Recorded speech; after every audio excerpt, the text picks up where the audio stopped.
tadi Mengenai harga jual tadi pertanyaannya ya. harga jual Pak Yoko. Iya, harga jual per meter dan potensi GPM-nya kurang lebih mungkin berapa persen ini? Kalau harga jual sih mungkin di awal-awal kita harapkan bisa menjual dengan harga $100 ya. Kita nggak terlalu mau tinggi-tinggi dulu karena ini kan masih lahan baru ya. Kalau gross profit marginnya ya mungkin sekitar 45% lah. 45-50%. Ya, kalau ekspektasi kenaikan harga per tahun ada nggak? Kalau ada? Ya kita harapkan sih di atas 35% ya nantinya ya. Tapi itu nantilah. Yang penting kita bisa jualan dulu. Nah kita lihat dari sana. Oh oke. Kalau untuk Ancol Tenan berarti lebih murah kan? Ya sebenarnya tahun ini di Kerawang itu kita sudah meningkatkan harga sih sebenarnya.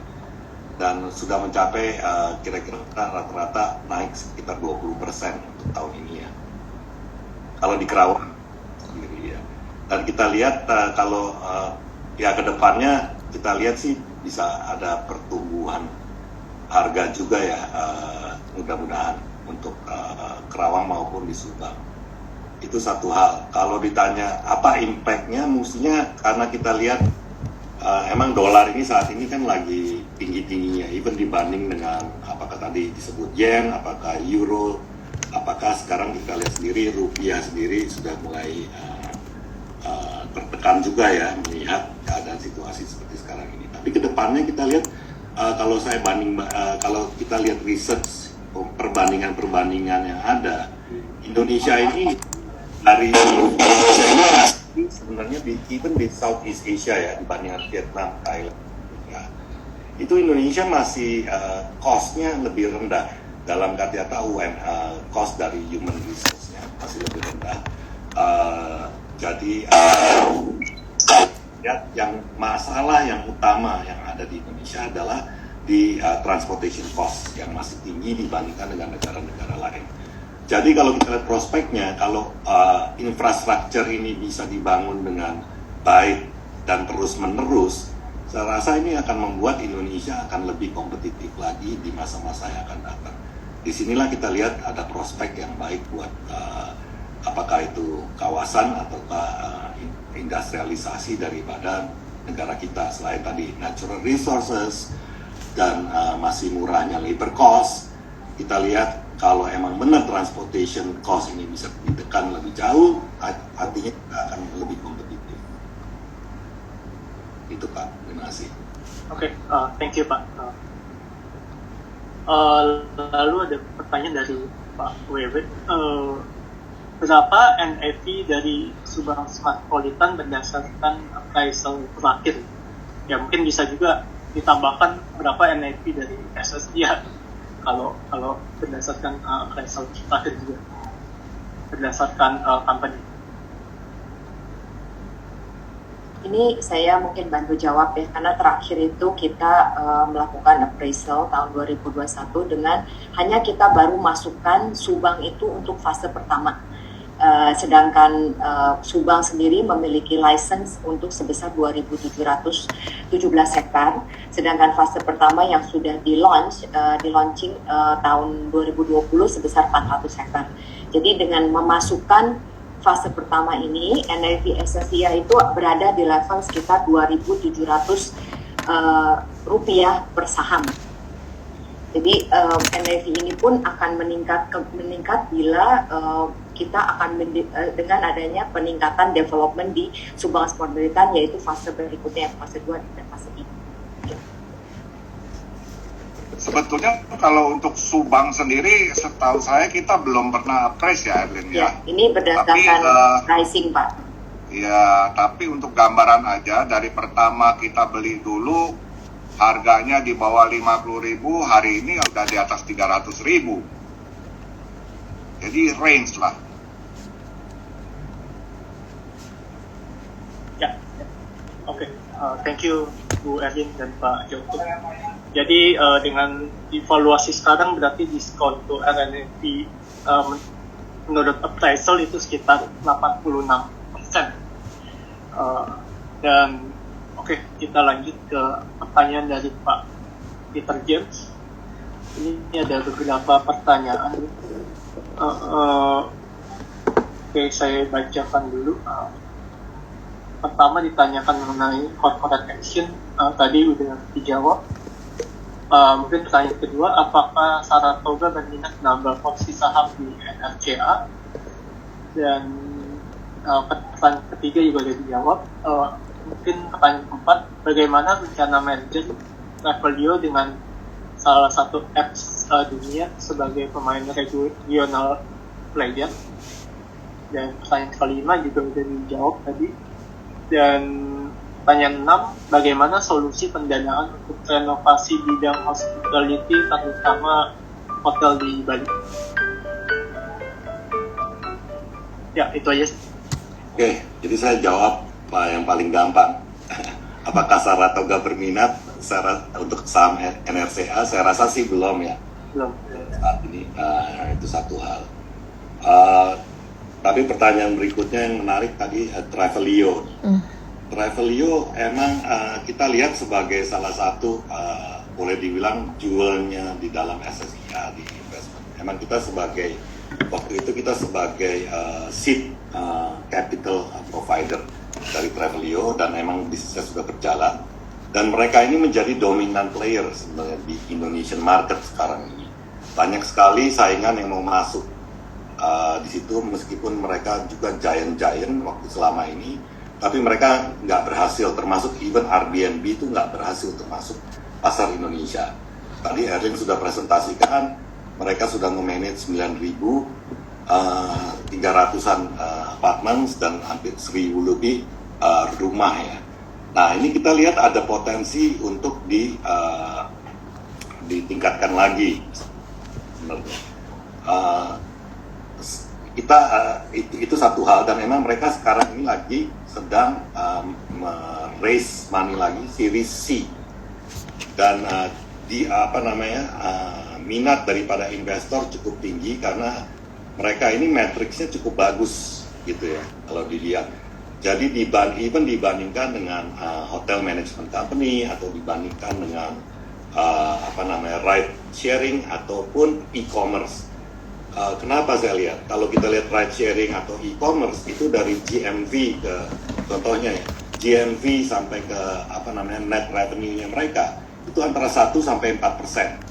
Sedangkan di Travelio ini cukup bagus sekali dan kalau perhotelan tadi saya bilang hotel management kontrak itu kita sekitar 7-8%. Sedangkan Travelio ini dari GMV ke revenue translate ke revenue dia itu sekitar 22%. Jadi sangat tinggi sekali. Umpamanya tadi kita lihat GoTo penjualan GMV 100 miliar, dia hanya bisa book contohnya 1 miliar yang selama ini ada. Tapi kalau Travelio saya contohin 100 miliar menjadi dia bisa book revenue yang mereka 22 miliar. Jadi very significant difference. Dan mereka emang masih modelnya masih growing ya. Ujung-ujungnya sih rencananya adalah dua hal. Kita melihat secara strategik mereka harus sebenarnya partnering lagi untuk menjadi dominan player bukan di Indonesia aja tapi di Southeast Asia. Emang tadi pertanyaannya tepat sekali, itu rencana kedepannya daripada Travelio. Nah apakah ini lewat organic growth dan joint venture di negara-negara Southeast Asia lain ataupun dengan melakukan merger or acquisition. Ini salah satu daripada strateginya kita dan ya mudah-mudahan dalam 1-2 tahun ini mereka cukup bisa berhasil dan kalau kita lihat minat-minat dari international big player pun banyak gitu ya, termasuk dari US players yang sekarang sedang melihat mereka gitu ya. Itu satu hal. Jadi yang tadi terakhir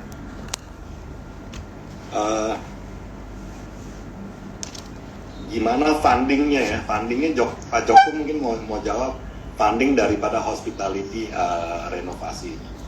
Ya, seperti biasa kita akan mulai ke funding dari local bank ya. Sudah tentu ada juga porsi dana sendiri yang harus kita sediakan ya.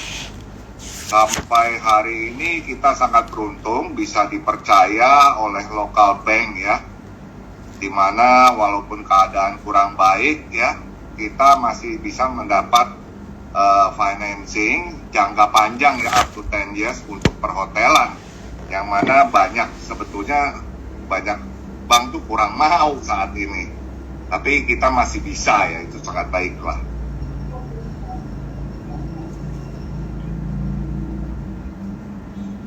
Ya, oke, ya. Thank you for the answer. Oke, saya cukup tertarik mengenai Travelio. Mungkin saya juga ingin bertanya ya.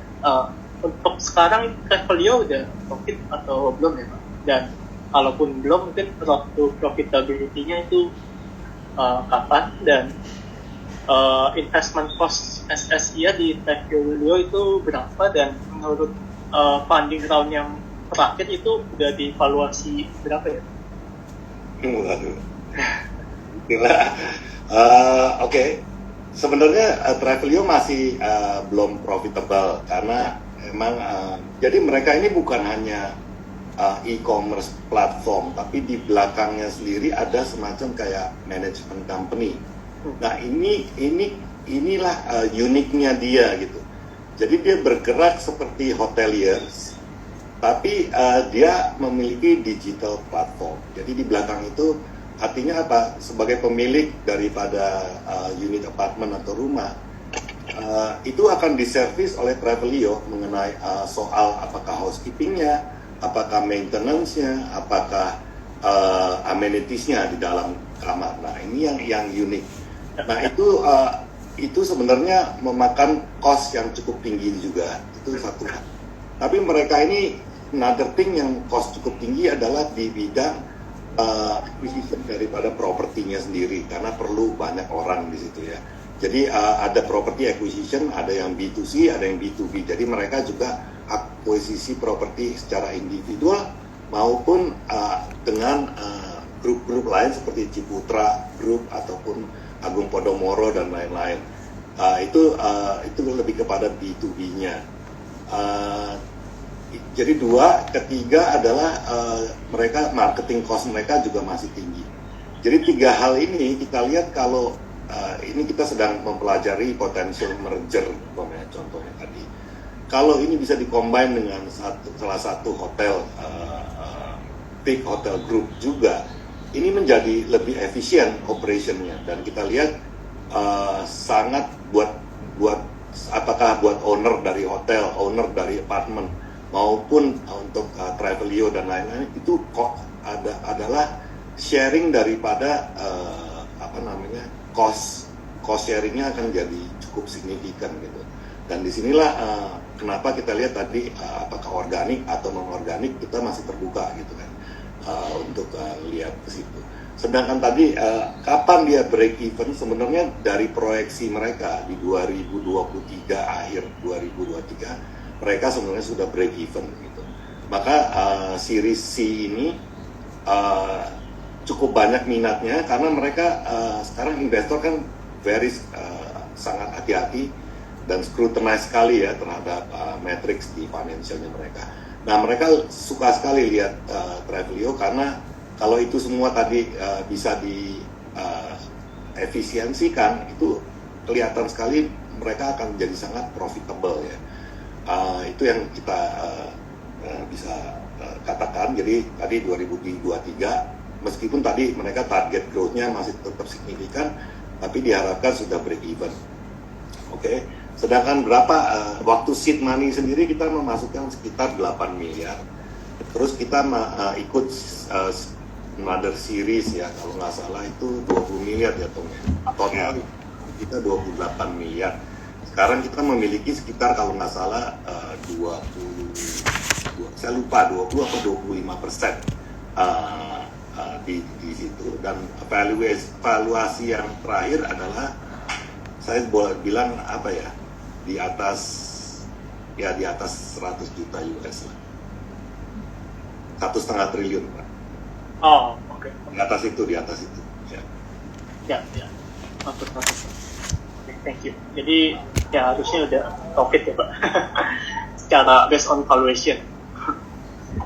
Uh, dan oke, lalu Jadi investment kita nilainya di situ sekitar 300 ya, 300 25 kali 100. Iya. 4 miliar ya.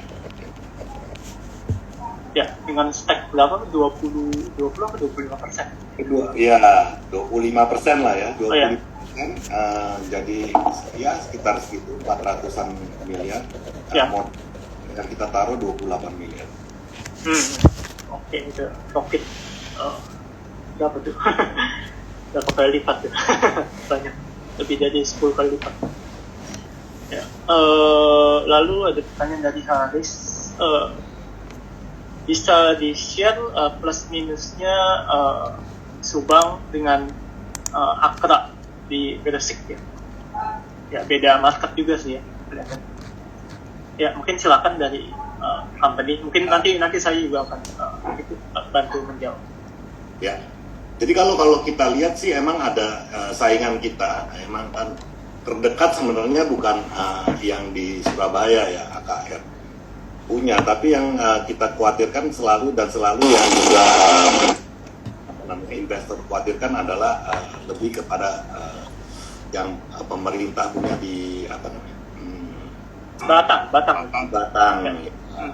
Tapi dalam hal ini apa sih kita sih nggak terlalu khawatir ya dengan adanya persaingan apakah Batang ataukah yang lain ya seperti AKR punya.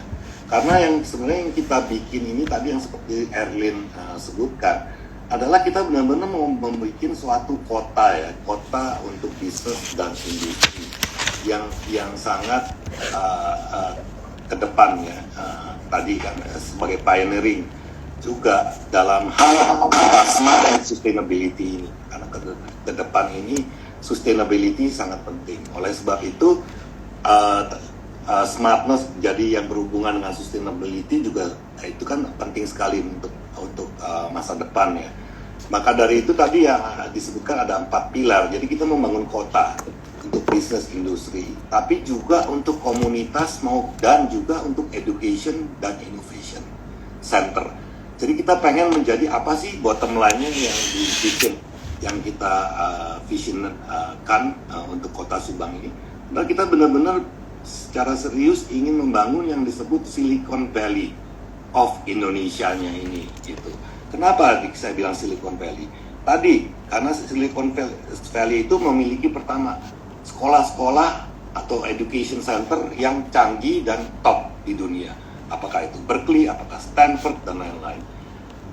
Kedua, oleh karena itu timbullah namanya innovation dari mereka. Di situ kita bisa lihat ya seperti apa Facebook ya kan, even Tesla sendiri, semua di Apple sendiri, semua Microsoft, semua kan lahirnya di Silicon Valley of the US, dan mereka juga memiliki manufacturing base yang kuat juga dengan adanya education innovation. Maka dari itu bisa dilihat bisnis dan manufacturing berkembang secara pesat juga. Ujung-ujungnya apa sih? The population, the komunitas benefit dari ini semua. So ekosistem inilah yang sedang kita buat untuk Subang Smartpolitan ini. Jadi bukan hanya, kalau Kerawang itu beda. Kerawang itu purely industrial estate. Kita memanagenya sebagai industri.